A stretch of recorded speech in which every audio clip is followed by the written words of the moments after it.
Assalamualaikum students. Today we are going to see the bony features of the tibia bone.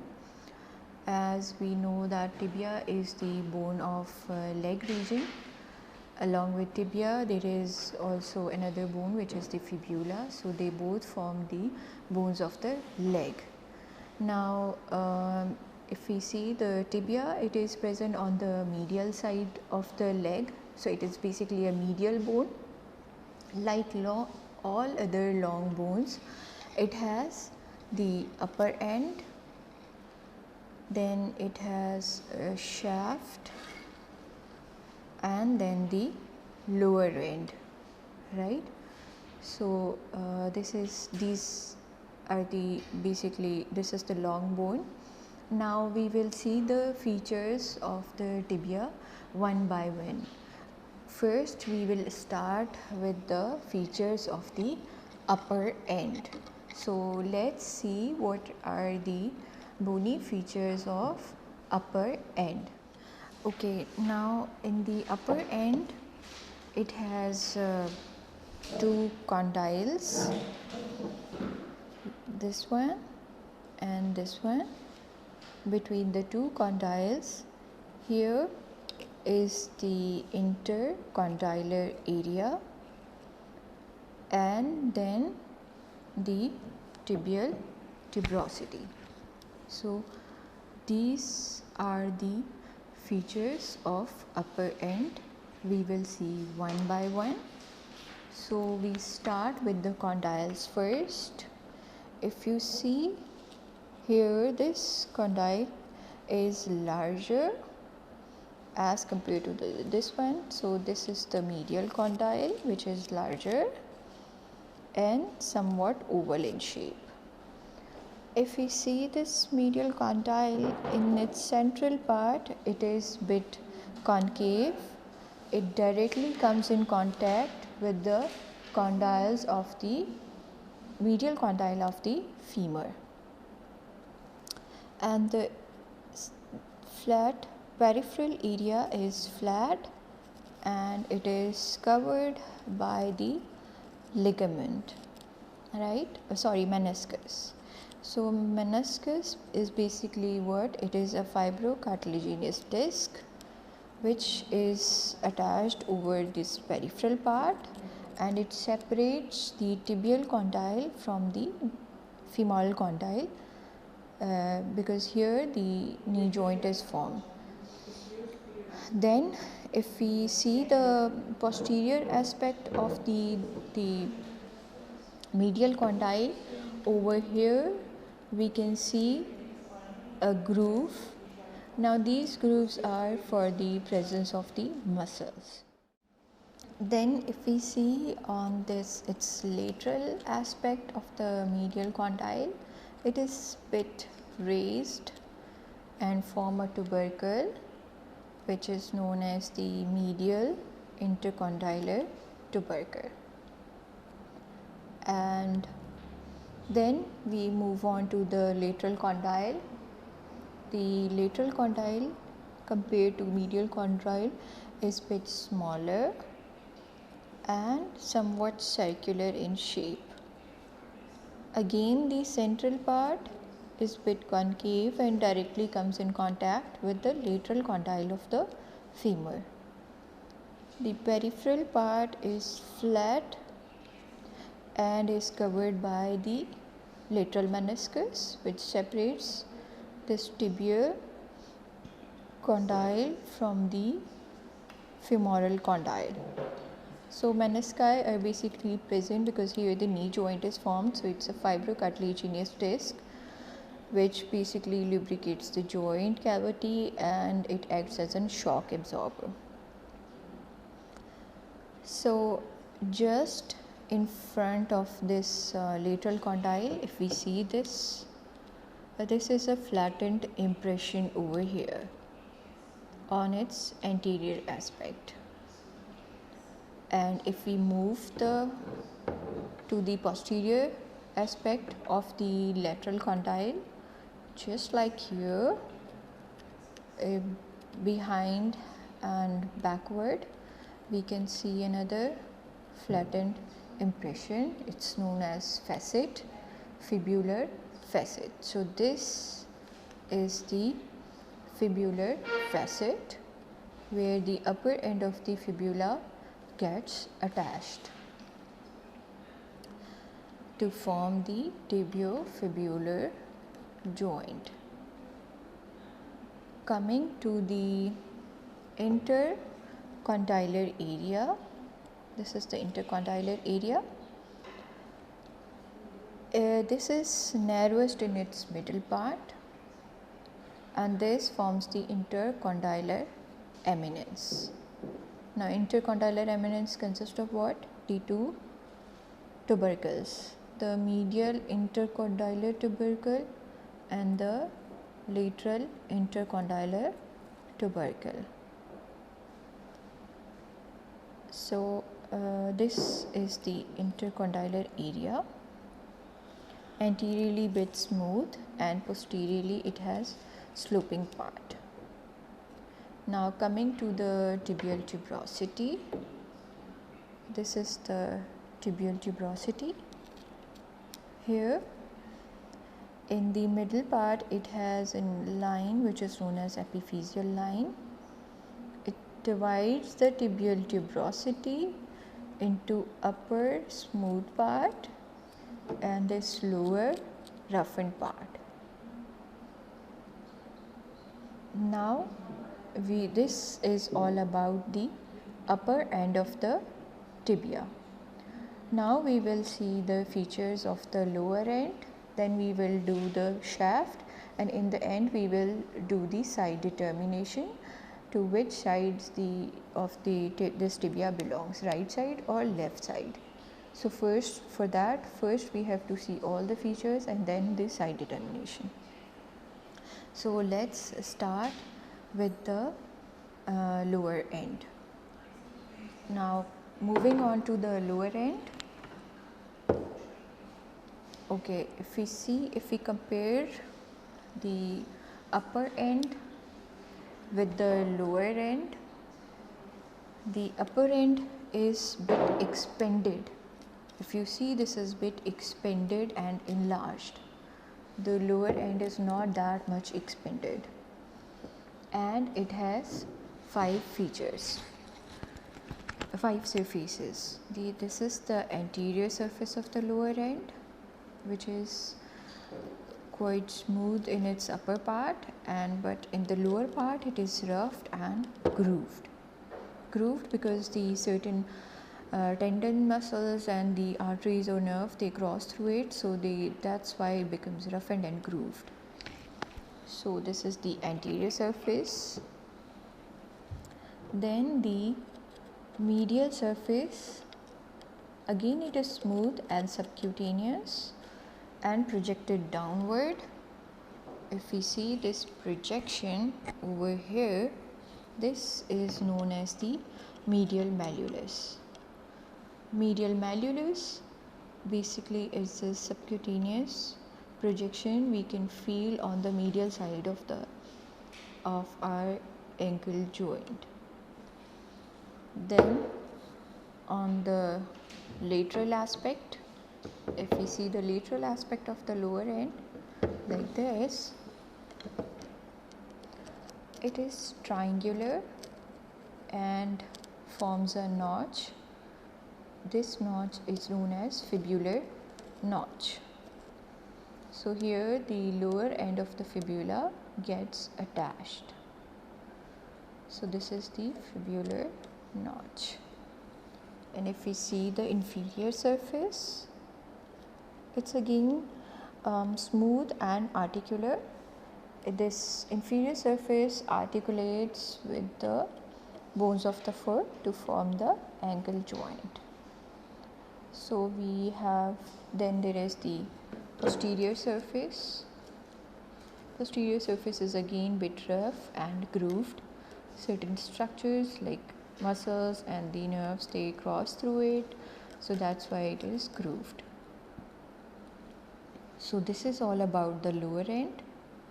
Coming to the, now we will see the shaft part. Now the starting with the shaft, it has the 3 borders and 3 surfaces.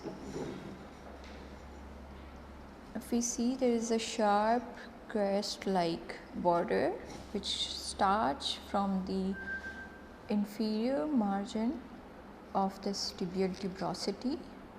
If we trace it down, go and see, this becomes the anterior border of the medial malleolus. So, and we can, this is the subcutaneous and we can feel it. So this is the anterior border, right? Goes down like this and forms the anterior border of the medial malleolus. Then on the medial, there is another border which is bit rounded, and we see it starts from the below the medial condyle. If we trace it down, it goes down and becomes the posterior border of the medial malleolus. So this is the medial border. And then if we move towards the lateral side, here we can see that there is another border which is starting just below the fibular facet. If we trace it down like this, it goes from the middle of the shaft to this to form the anterior border of the fibular facet. So this is the third border, which is known as the interosseous border, because it is present between the 2 bones, the tibia and the fibula.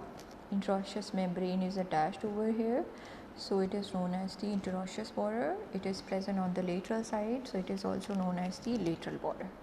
So we have 3 borders in the tibia bone: the anterior border, the medial border, and the lateral border.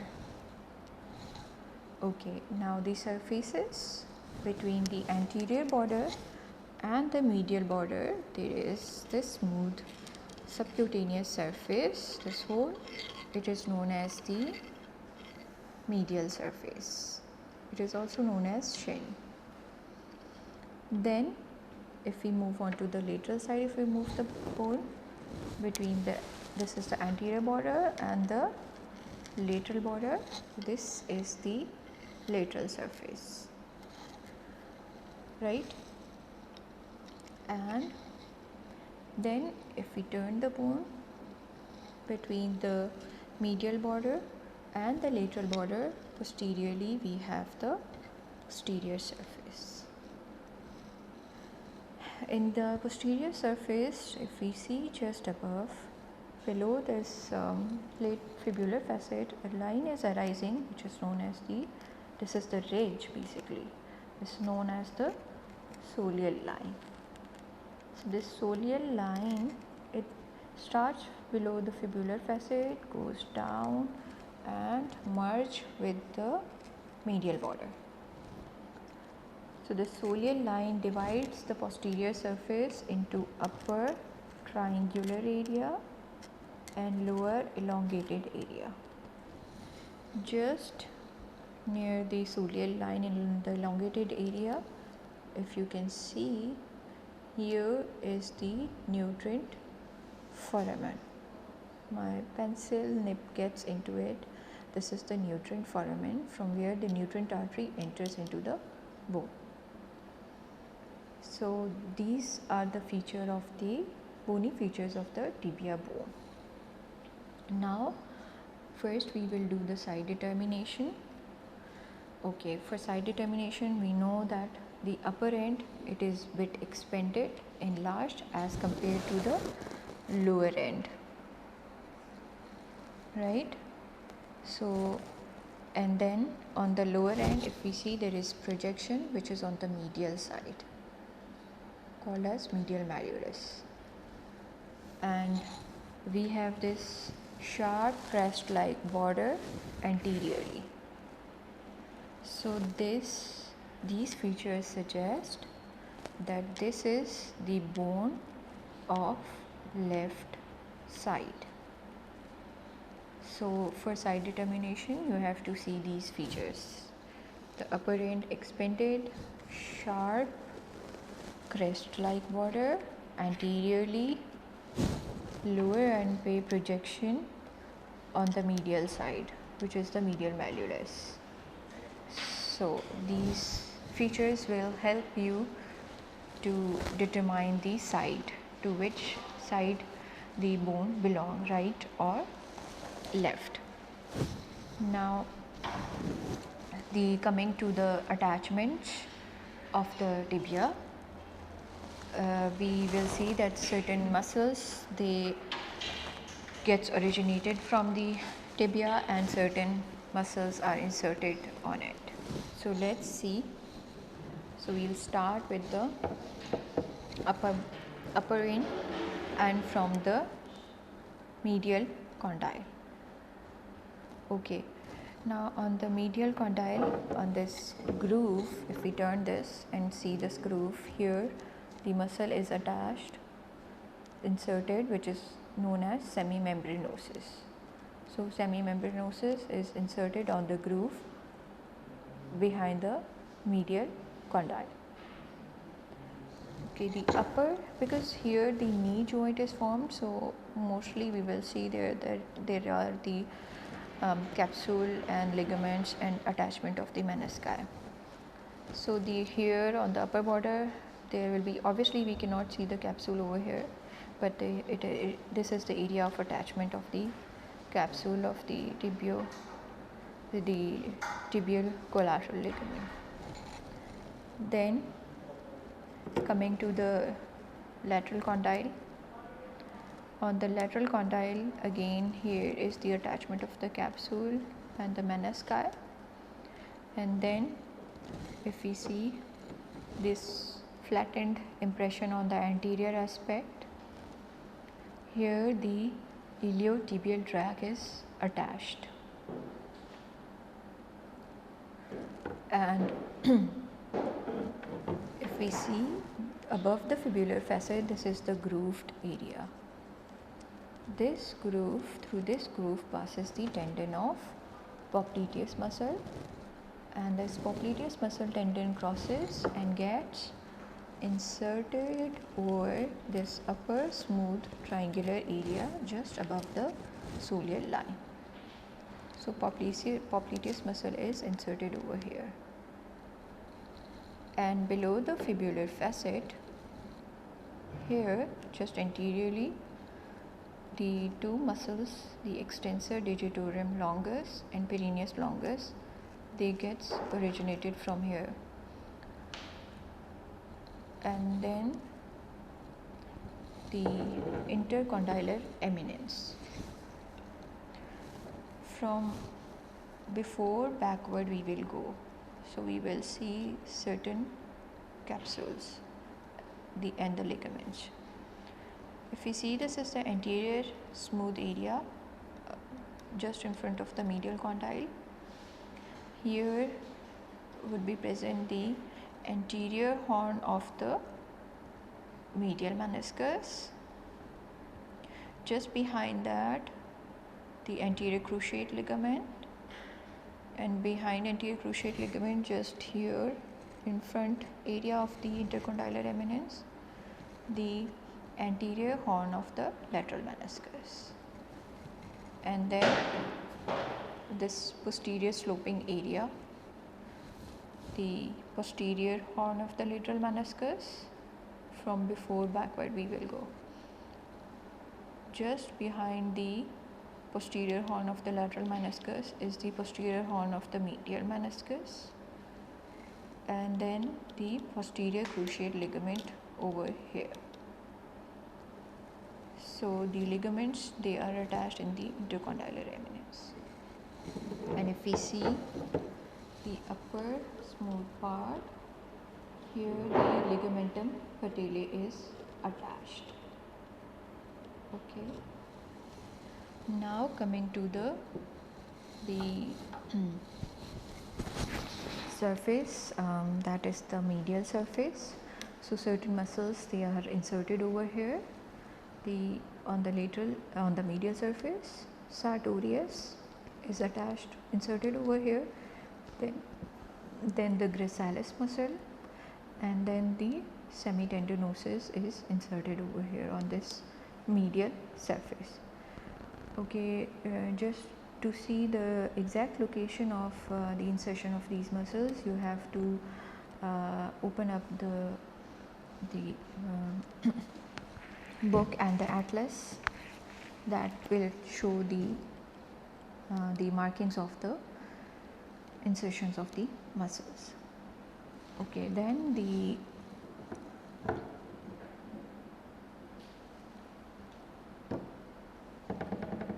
coming to this area, here there is the origin. This is the basically posterior surface just below the soleal line. Here there is origin of flexor digitorum profundus and the tibialis posterior muscle. They are originated from this part, and if we move bit and see, there is the origin of tibialis anterior muscle.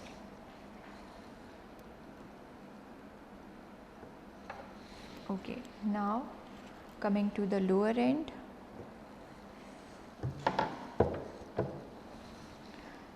Okay, from in the lower end, if we see, here is the grooved part. So certain tendons that of the muscles, which are of the muscles of the leg, they basically crosses through this and enters into the foot part. So because it's the anterior aspect, so the muscles crossing, the tendons crossing would be the extensors muscles. So from medial to lateral, if we go, number one, there is tibialis anterior muscle.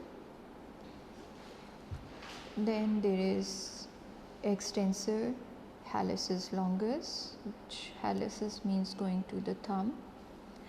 And then there would be anterior tibial artery. Then there would be groove for the tibial deep peroneal nerve.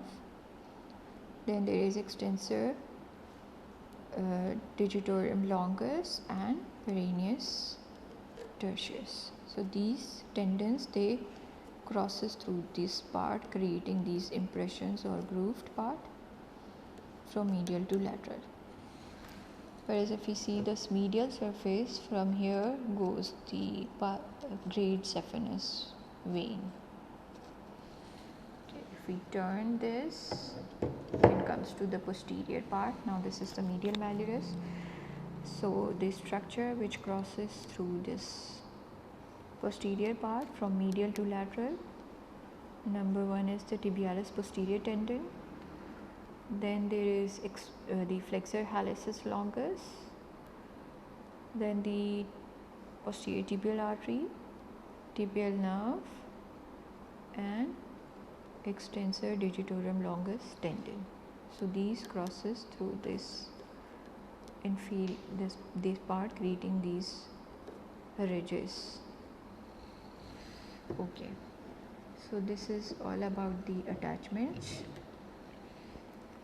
Now if we see the shaft, it is easily gets fractured when it's junction between the upper 2/3 part and lower 1/3 part, because this part is bit cylindrical and twisted. So this is the point where the tibia gets fractured. So this is all about the tibia bone. Students, in this bone we can see certain markings that are colored with blue and red. So that is basically showing the origin and insertions of the muscles, right? So red indicates origin and blue indicates the insertion of the muscles. So let's see in this tibia bone the attachment of the muscles, right? So as we already had discussed the tibial tuberosity, So this is the upper smooth part of the tibial tuberosity. So here we can see the attachment of the ligamentum patellae, and on this is the medial surface. On its upper part there is the insertion of these muscle from before backward. So this one is the sartorius, insertion of sartorius. Then there is insertion of gracilis muscle and insertion of the semi tendinosus muscle. Okay, if we move on to the posterior surface, medial and posterior surfaces, like if we see here, we can see that on this whole point is indicating the origin of the tibialis anterior muscle on the upper 2/3 of the medial surface. And then this is the interosseous border. Now coming to the posterior surface. Okay, on the posterior surface, this is the soleal line from where the soleus muscle is originating. Below the soleal line on the posterior surface, there is origin of the flexor digitorum profundus muscle and the tibialis posterior muscle. Now above the soleal line, the triangular smooth area on the posterior surface, here the insertion of the popliteus muscle we can see, and above the, just in front of the lateral condyle, here is the attachment of iliotibial tract, and on the lateral condyle further, if we see over here, the muscle is attached behind the medial condyle, that is the semimembranosus. Now we are going to see the features of patella bone. Now patella, it's the largest sesamoid bone and develops in the tendon of quadriceps femoris muscle. If we see its feature, it has this is a bit triangular bone if you see. So this triangle here, it becomes tapered at the lower end, and this forms the apex of the patella, and it has an upper, this part, which is the base. Now medial and lateral, how we will decide? We will first see the anterior and the posterior surfaces, and then we will decide the medial and lateral. So this is the anterior surface, which is convex and smooth non-articular part. And if we turn the patella, this is the posterior surface. It's the articular in its lower aspect and non-articular in upper part. And if we see, it has a medial ridge which is dividing the posterior surface into larger lateral area, which is a bit concave, and smaller medial area. So for side determination, we will place the patella on its posterior surface on a broad table like this, and it will rest on the lateral part of the posterior surface. Like if we see here, it is quite elevated above the table. So this is the medial aspect of the patella, and this is the lateral aspect. So it has base which is upward, apex downward, the medial part which is bit elevated above the table if we place it on the flat surface, and the lateral aspect, the lateral border on which it rests on the table, right? And the attachments are on the upper part. It has the rectus femoris and the vastus intermedius. These are the basically components of the quadriceps femoris muscle, these tendons. So they all are attached on the patella. On the medial side, is the vastus medialis, on the lateral side is the vastus lateralis. So this is the patella.